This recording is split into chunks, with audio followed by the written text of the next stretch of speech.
Oke, assalamualaikum warahmatullahi wabarakatuh. Jadi, di sini saya akan menjelaskan bagaimana cara mensterilkan cacing tanpa ribet. Nah, kayak gini ya. Ini baru beli di tempat langganan saya, harganya 15.000 satu gelas teh itu besar. Lumayan murah dan cacingnya bagus, bersih. Terus cacing ini juga bisa awet sampai kurang lebih seminggu ya di langganan saya ini. Beda dari cacing-cacing yang lain. Oke, pertama kita kasih air dulu. Kita cuci kayak gini, diucek-ucek. Nah, kayak gini. Setelah itu dibiarkan kurang lebih 1-2 menit biar cacingnya ngumpul di bawah.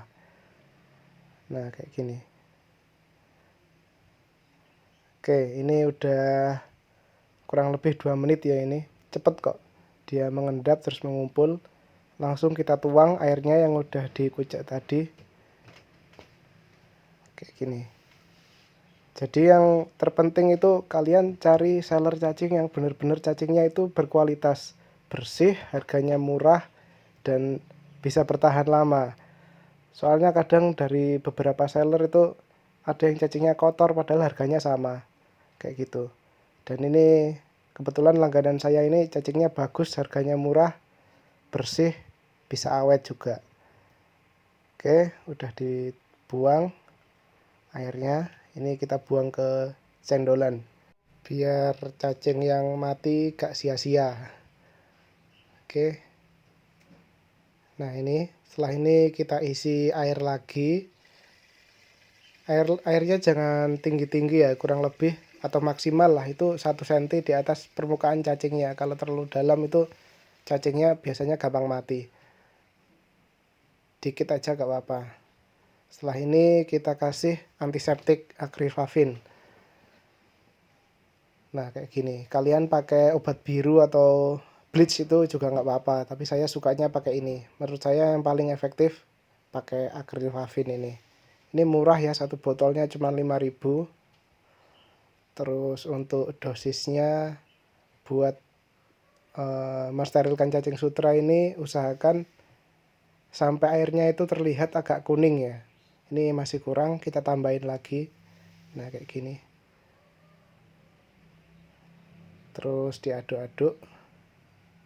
Setelah itu dibiarkan selama 1 jam.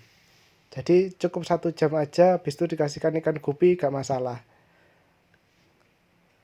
Nggak perlu didiamkan sampai 1 hari, 2 hari, 3 hari, atau 1 minggu. Jadi sama aja ya. Kalian itu mendiamkan 1 jam sama mendiamkan setelah 1 hari, 2 hari. Kalau cacingnya nggak diganti, cacing tetap ini yang dikasihkan ikan gupi, itu sama aja. Kayak gitu. Ada beberapa breeder itu yang didiamkan sampai 1 hari biar kotorannya keluar katanya. Nah, ini kotoran yang keluar itu juga pasti tetap ada kotorannya ya dalam cacingnya. Jadi ya sama aja mau didiamkan sampai berapa lama.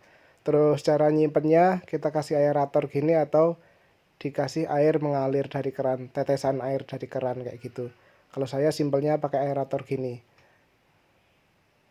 Udah, ini udah 1 jam.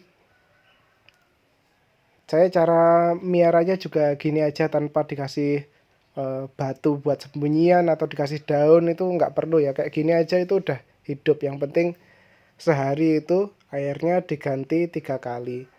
Pagi, siang, sore gitu. Terus airnya jangan terlalu banyak sama aeratornya itu harus nyala terus. Udah kayak gitu aja itu cacingnya awet. Nih coba kita kasihkan ke ikan-ikan. Nah, kayak gini. Saya ngasihnya juga tanpa dicincang ya.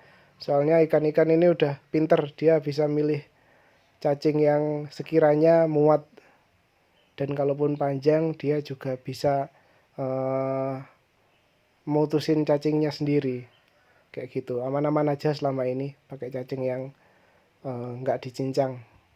Soalnya kalau dicincang itu cacingnya ntar mati. Habis itu kalau mati nggak kemakan, busuk jadi mencemari airnya dan mengundang banyak penyakit. Jadi model kayak gini itu saya bisa bertahan sampai 1 minggu ya. Yang mati itu dikit. Tapi nggak sampai 3 hari itu biasanya udah habis sih cacing saya. Oke, sekarang kesimpulannya ya. Jadi gini, cacing sutra itu emang sangat beresiko menularkan penyakit. Dia itu 50-50 lah biasanya peluangnya itu kalau dia menularkan penyakit. Tapi dibalik resiko yang cukup besar itu, cacing sutra itu manfaatnya memang luar biasa.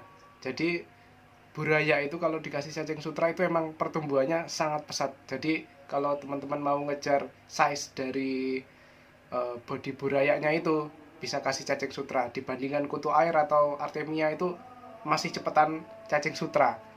Terus 50-50 ya tadi resiko terserang penyakitnya. Jadi meskipun sudah diberi treatment, dikasih antiseptik, dikasih obat, didiamkan selama 1 hari, 2 hari, 3 hari, 1 minggu, itu sama aja.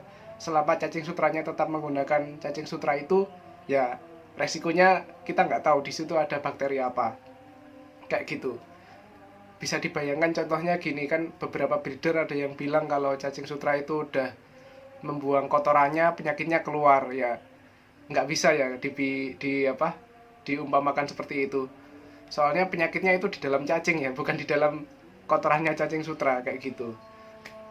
Terus yang bisa kita lakukan itu hanya pencegahan, yaitu seperti yang video di sebelumnya ya, dikasih antiseptik, didiamkan 1 jam, itu udah meresap ya antiseptiknya ke dalam tubuh cacing sutra dalam waktu 1 jam. Soalnya kan cacing sutra itu pori-porinya banyak, pori-porinya, terus antiseptiknya juga partikelnya kecil, jadi mudah diserap oleh cacing sutra. Nggak perlu didiamkan selama 1 hari 24 jam kayak gitu. Terus pencegahannya itu pertama. Yang kedua, setelah dikasih cacing sutra kan kita biasanya beralih ke pakan pelet lagi ya. Nah, di saat pemberian pelet ini usahakan jangan terlalu banyak dikasihkan ke ikan. Kalau terlalu banyak sisa itu akan terjadi pembusukan. Pembusukannya itu bisa jadi dari bakteri yang berasal dari cacing sutra itu, bakteri-bakteri patogen yang semisal masih tersisa.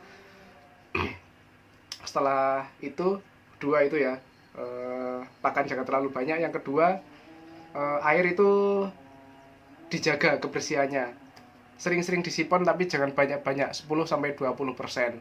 Jadi setelah dikasih cacing sutra, sering-sering disipon, itu tujuannya agar mengurangi cemaran bakteri yang terbawa oleh cacing sutra. Bisa bakteri, parasit, jamur, atau apa aja itulah. Bisa juga ditambahkan garam. 3 itu aja yang penting. Pertama, gunakan antiseptik untuk cacing sutra selama 1 jam aja cukup. Yang kedua, setelah dikasih cacing sutra, maksudnya gimana ya, setelah berhenti mengonsumsi cacing sutra, pakan peletnya itu jangan banyak-banyak. Usahakan dalam waktu 2 menit peletnya itu udah habis dimakan ikan. Kalau lebih dari itu biasanya itu busuk. Yang ketiga, dijaga kualitas airnya, kayak gitu. Gitu aja sih. Terus apa lagi ya, ya kayak gitu, resikonya tinggi tapi manfaatnya juga banyak. Oke, terima kasih. Jangan lupa like dan subscribe untuk video-video yang berikutnya.